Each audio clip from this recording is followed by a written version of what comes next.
Hello, this is Hope, and you're listening to Covert Castaway.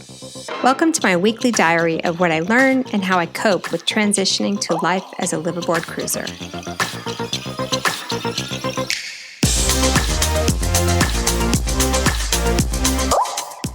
Finally, there's a boat sighting. This week, my husband catches me up on what's going on at the factory as a boat comes out, and what we can expect when we try to shop and commission for a boat in France.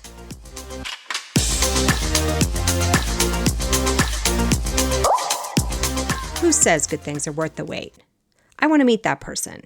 I think getting a boat is often a true test of patience, and that is certainly true in my case. I decided to record our call when my husband discusses the next steps on the boat handover to the commissioning agent and what will happen next as the boat gets transported to the port of La Rochelle. He also shares the people he's met at the boatyard and some of the cultural differences that we need to be ready for.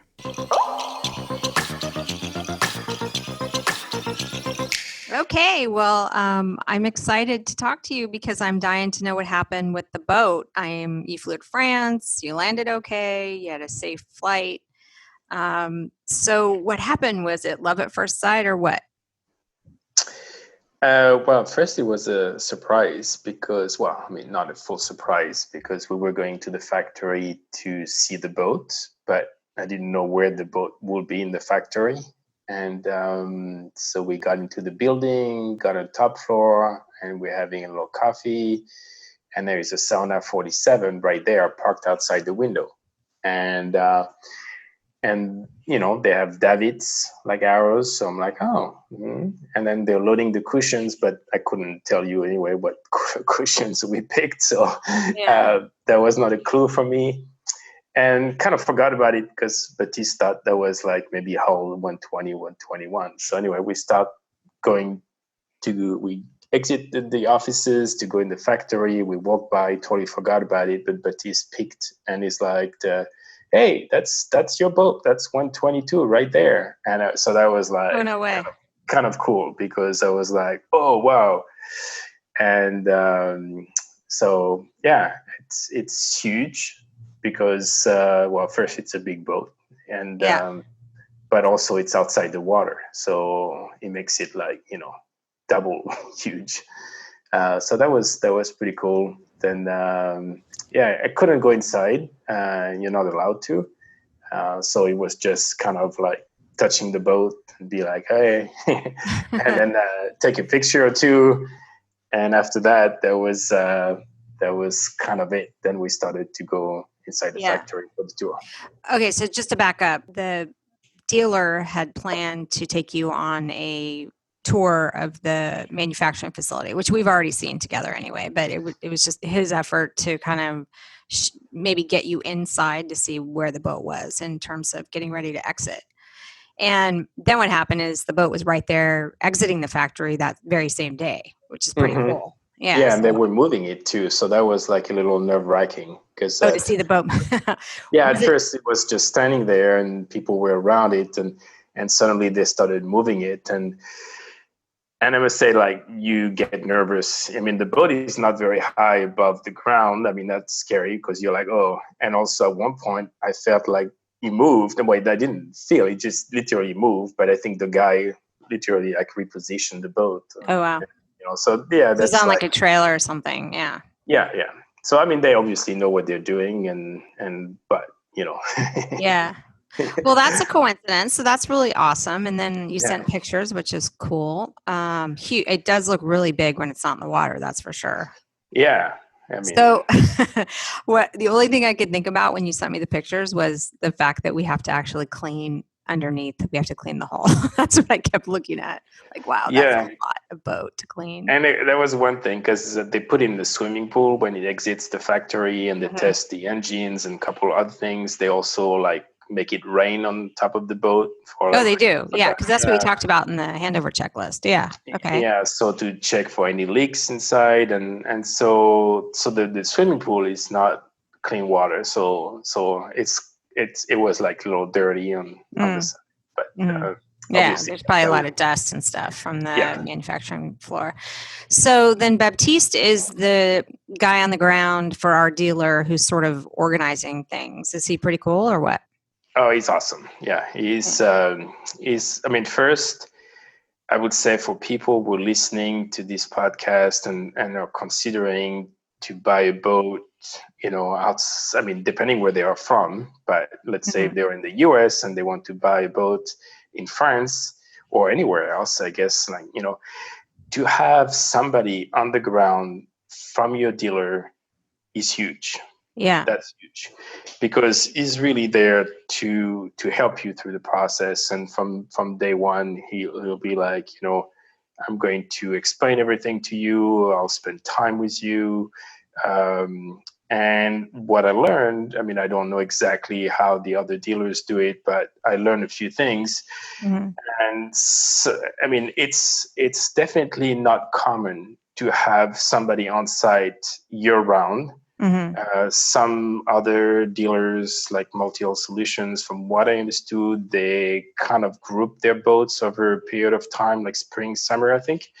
And then they have people on the ground. They send people over, yeah. Yeah. But so I think it's important because it's going to make, I mean, it's the beginning of the process, but it's going to make a big difference for anybody. Yeah, I mean, there's going to be problems, right? I think it's a matter of having someone to work with to kind of work through. Yeah, and on top of it, I mean, I speak the language, so that will also be helpful. But on top of that, if you don't speak the language and you don't have somebody local, I mean, I would say that should be one of your criteria when you select a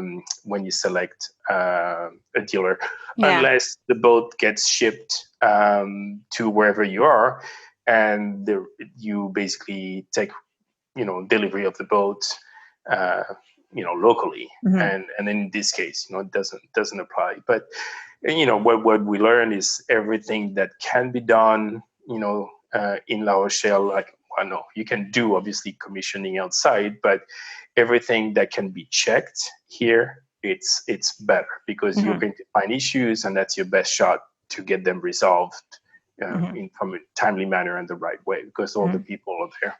So he's awesome, and kind of asking even non-selling questions, what supermarket to go to and what, all kind of stuff. He told me he knew the area too. Yeah, that's right. Yeah, he knows the area. So instead of me wasting time, he just drives me, and he has a car from the company, and he's picking me up, driving me around, showing me things around. So yeah, he's awesome. He's very, very customer oriented, and he wants to make sure that the person has a great experience and everything is done the proper way. So he's even offered me to drive me the day the boat is going to be transported. That's so cool. Because I was trying to figure out how are you going to take pictures and drive at the same time. So that solves that problem. I would have put a GoPro somewhere in the car, but here, I mean, I'll be a lot more free to look at the process and listen to him explain stuff. So no, that makes the experience totally different. Cool. So what happens when they transport it in? There's some kind of inspection or something that happens, and then they transport it to the port. So can you explain the process? Yeah. So again, what I'm going to describe is specific to ACY delivery, reception of the boat. Even other dealers working with Uchimata have follow a different process. But Uchimata seems to like that process.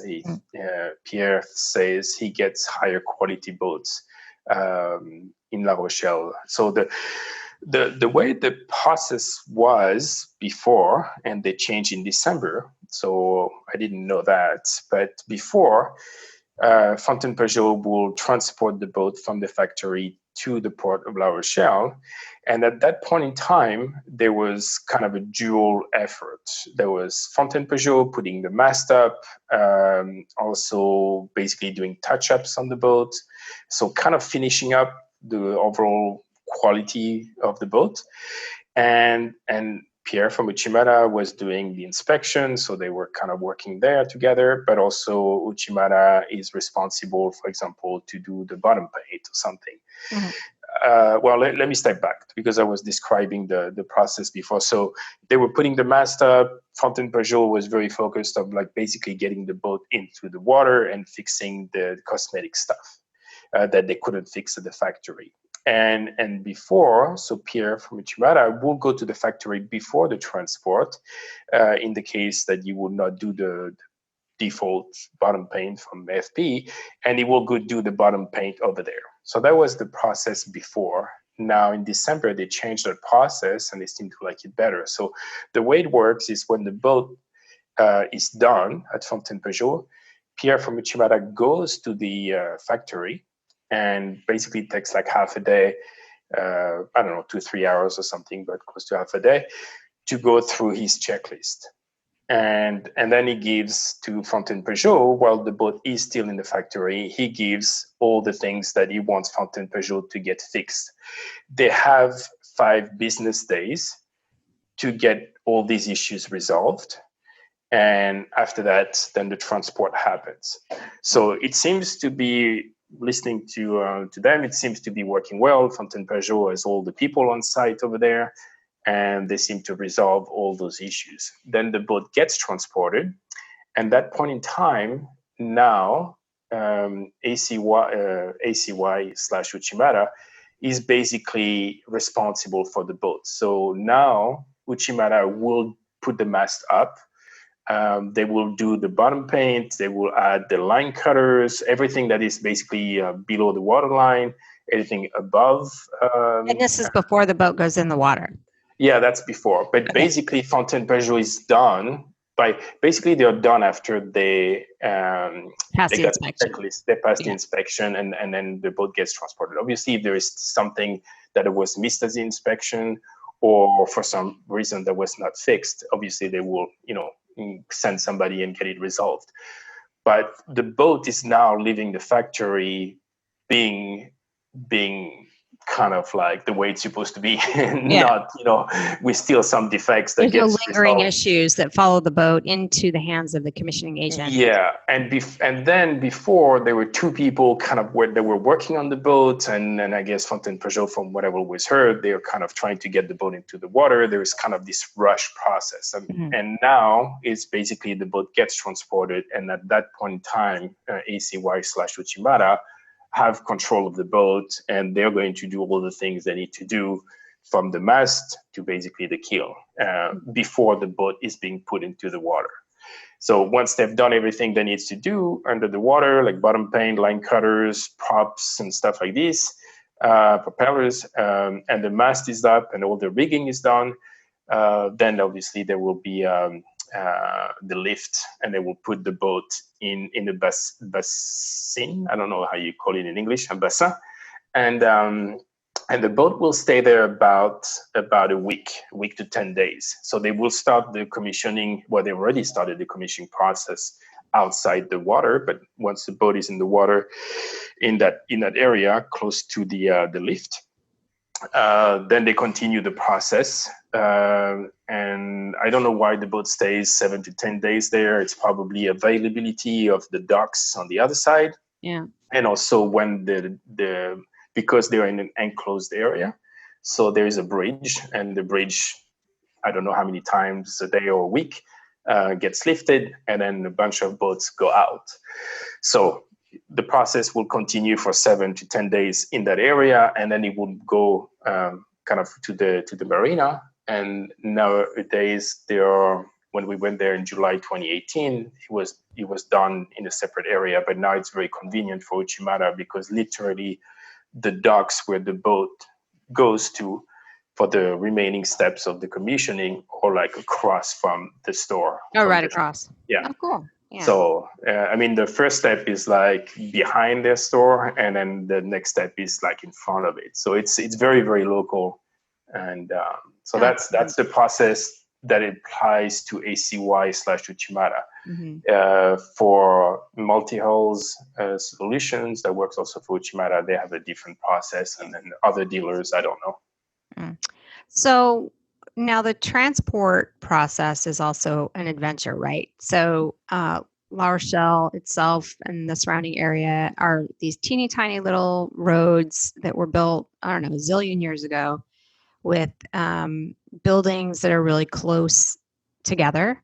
Mm-hmm. So as the crow flies, the distance is only 30 minutes, I think. I think we took a taxi from the manufacturing facility to La Rochelle Port, and it was 30 minutes or 35 minutes or something. Yeah, yeah. After you actually caught the taxi, which is another story.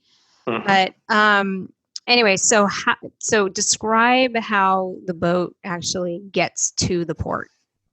So my understanding, I think they typically do the transport in the morning. That's what I understood, and I think they have. I'm not sure if they have two trucks or not. I think they do. That's what I understood. So depending. So let's say next week. I'm still waiting for exact dates for next week, but it should be Thursday. My understanding there will be basically two trucks, and so depending if your boat is the first one or the second one, it might take like a 30 minutes to 45 minutes to wait until the first boat gets loaded and leaves. If not, then you're like the first boat to go, and so once you leave, as I understand it, and I'll know more next week because I will have gone through it, but yeah, they don't take the straight line to go to the port of La Rochelle, probably to avoid traffic, probably because there are some constraints about height, width. Already the videos I've seen before, it gets into pretty narrow kind of areas. And I see tonight when I was coming back from the grocery store, I was following Google Maps, and I was thankful for it because I was like, where is it driving me? Like, it's just small roads and tiny roads. They're so tiny small. roads, a lot of roundabouts, the weird, I don't know. So they have to take an extended route that takes about 2 hours plus, from what I understand. And then the trailer that the boat is on has hydraulic lifts, so it can tilt the boat, which is a little bizarre to fit through these little narrow streets, right? Yeah, so it can raise the boat if there's something low to the ground that you have to go above. It can lower the boat if you go under a bridge to bring the keels pretty low to the ground. Wow. And then if it's like too narrow for the width of the boat, then they have to incline it so the boat can go through. And then from what I've seen, they have some kind of two cars in front of it and one behind it, and they must be communicating with the truck driver. I'm kind of glad I'm not there to see all that. I think that it's going to be a little stressful. So, but that's what they do all the time. Mm-hmm. So I'm hoping, Okay.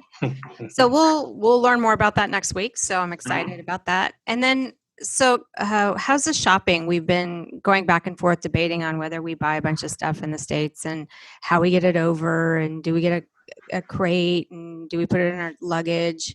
Mm-hmm. You've been there, you have a car. What are the stores like in La Rochelle in terms of provisioning, not just boat things, because I would imagine there's a lot of boat shops out there, but just regular appliances and normal, living goods? Yeah, well, for boat stuff, obviously everything is local, so you don't need a car. And from what I've heard, you can basically open an account in those major stores, and you don't have to pay every time. You just pick up stuff, and I guess when you're about to leave, you pay the bill. And what I understood is, at least from one store, there's this agreement with Uchimata. You open an account, and then you don't pay the VAT. So that's because it leaves with the convenient. Boat. It's considered part of the exportation. Yes. So I'll know more when I go open an account and talk to those guys. But that's pretty nice. I didn't know that we would not have to pay the VAT from those stores. So that's pretty cool. So this is pretty easy, I would say. For the other stores, for non-boat related stuff, you need a car. It's not very far. It's like 15 minutes. but it's a little bit outside, town. Mm-hmm. So like today, so I went to like Decathlon. So it's sports goods. Decathlon. Yeah. Decathlon, yeah. It's I was quite surprised. The prices are really good, and I know the quality. It basically, I would say it's kind of like I mean, it's not Costco, but you go shopping at Costco and you feel pretty good about the quality, like the Costco products. I mean, you're going to buy those because you feel good about the quality and the price, and so for Decathlon, they really do a good job. So they have all kinds of sporting goods and Yeah, and apparel. at good quality and high quality stuff, and it's all over Europe. So So you could, it's sort of like Sports Basement? yeah, it would be like kind of sports basement, but I would say it's a little bit better because sports basement in the US, like they don't have their brand for like any technical stuff. For what about like linens and silverware and stuff like that? I mean, they don't have that kind of thing. It's more sporting goods, right? Yeah, it's all sporting goods for all any sports you can think about. Obviously, the local stores. I mean, like So what yeah. about home goods? Like, what is there? IKEA's 2 hours away though. That's not very close. What other things? Oh yeah, no. So you have a store. So first for you have something called Carrefour, and they have a lot of stuff like appliances, TVs. So they have like a section about food. Yeah, if I They have recall, Carrefour reminded me of like a Target. I guess so, yeah, something like that. And so you can find a lot of stuff at Carrefour, and you could buy a lot of anything like plates and whatever. Mm-hmm. So, and obviously food. So you have that. There is also, I went to Leroy Merlin, kind of. I would say it's like a Home Depot in the US. What's it called again? Leroy Merlin, so Leroy Merlin. Okay. They have everything just like Home Depot in the US. So I bought, and price is also pretty good to me. Like even paying the VAT, it's I've been surprised. So I bought some tools. They have Tools are people good things to helpful. have. Yeah, I mean, I suppose you can get all that stuff in the chandlery on La Rochelle Port too. Well, for example, like what I bought is some like power tools, but battery powered, power tools. So I I don't know if you will find this because it's not really specific to boats. Yeah. Yeah. So for this type of stuff, and also they have, you were talking about IKEA. They have some stuff to, I don't know, like to organize, your kitchen, your cabinets, and stuff like this. So you have this type of stuff that you will find at IKEA. Yeah. Well, that's what Home Depot's good for too. Yeah, I get it. Yeah. So that's been your adventure so far in La Rochelle. Yeah. Well, another thing about that people need to be aware of, because all the stores are going to be closed on Sundays. So that's something to keep in mind, except like obviously restaurant type stuff. The like Carrefour was closing at 9 o'clock, but like Decathlon was closing at 8 o'clock. So it's Monday to Sunday, but to Saturday, but Sunday all the stores are closed. Now, another thing, if you need to go to a bank, or banks are closed on Sundays, but also on Mondays. So that's another thing to keep in mind. And anything around La Rochelle on the port, they are going to be closed on Saturday and Sunday. And they're going to take lunch from 12 to 2. So you just have to keep in mind when you need European hours. Yeah. Yeah. Don't come like right before noon, because people will prioritize their lunch over help. So those are like little things to keep in mind. Yeah. Did you forget about them being away? Yeah. I mean, I was like, okay, I need to make sure I buy food today, because I'm going to be in trouble. Yeah, my fridge is almost empty, and then so you just have to get used to it, because in the US you don't ever think about that type of stuff. So, oh, is it cold? I see that rain is coming, which is not good, but it's coming on Tuesday, and it's going to rain all the way to Monday next week. So it's not good, because for the bottom paint, then, you don't want the rain to, what I've seen them do, they put some tape on the side of the hull at some angles, and it's kind of interesting. But obviously it would be better if it was not raining. It's well, not, on the bright side, I guess they can test it for leaks. So yeah, for that. But yeah, for the bottom paint, that's not great. So we'll see how they work that out. Okay, honey. Well, I'm glad we had a chance to catch up on all this. It sounds like it's going to be an exciting week next week. And I know you're doing a lot of stuff ahead of time. I think one of the things we're still trying to sort out is who actually puts the stickers on the boat. That's been a drama. But, no, yes and no. I think they have two companies doing this here. So I think that will get done. Just because of boats is going to be flagged in the BVI. They have specific requirements. So we're trying to understand their requirements to make sure we're doing it right. But other than that, they have two companies, and one, they don't speak English, and you kind of more come with your graphics, and then, they print it. And another one, it's a person that used to work at this company and now has her own, basically, little shop. And she speaks English, and she's more kind of tuned to helping the person one-on-one type thing. So if you need something done and you don't speak French, then, you need to work with her. And if you already have everything figured out about your graphics, then you can work with this company, and then they'll print right there your graphics. So. And the other thing we still have to do is talk to the people about the cockpit tent and the Flexitech. Flexitech. Yeah. Flexitech, yeah. And then I was going to go last week, but Baptiste knows the person from Christophe from Voile Klein. So he said, let me introduce you to him. Oh, cool. So that'll be best. And do we know when the tender arrives?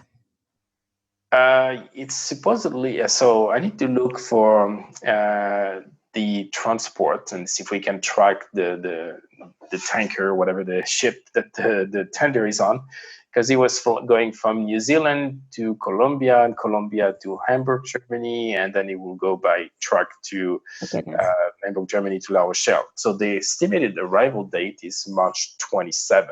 And so we'll definitely have to hope it's going to happen on the 27th, because we're leaving on the 28th in the morning. Yikes. So yeah. If it doesn't happen, then I know Chimara will take care of it. And, but it will obviously be nicer if we can take care of that and put the outboard, maybe inside the boat for now. Cool. All right. Well, thanks for the update. I'm excited to see how things unfold. Yeah, me too. Week by week, I think things are going to develop, and we'll do another catch up in a week, and we'll see what has been done and if the boat arrives safely. Join me next week when we get the full story on how the transport went and what his thoughts were when he saw a bunch of holes drilled into the boat that we were not expecting. Thank you for listening. If you like this podcast, please subscribe, like, or share with another Covert Castaway. Fair winds for now.